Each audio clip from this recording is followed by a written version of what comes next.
If you have a hopper bin over your receiving drag, your truck's dump on the big hopper here, and then you put a little like 4-foot bypass hopper in and plumb your hopper bin, wet bin into there. So you can let this gate open all the time. So when the dryer calls for grain, it starts this drag conveyor and fills the dryer. When you come to unload a truck, this drag conveyor starts. The conveyor will get full here.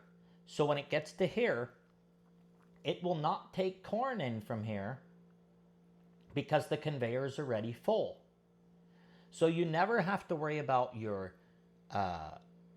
don't have to worry about the interlocks for your wet bin. You also don't have to have extra conveyance.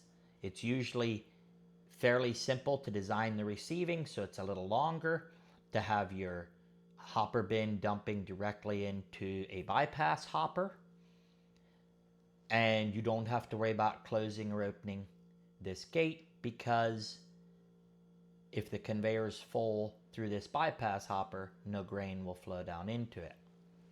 Another thing I did in this grain system design, whenever I have a hopper bin as a wet bin, I always like to have a flat bin as a wet bin also, because it's much more economical for a flat bottom wet bin and you get higher airflow in your flat bottom wet bin.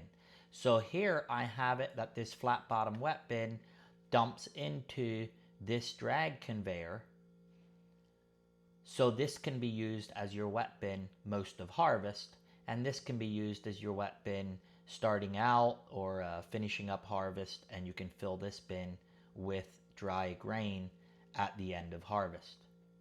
So that's something I always like to do, is design plenty of wet storage. If you dry all your corn, your wet bin should be able to run your dryer for a couple days to get the most use out of your grain dryer.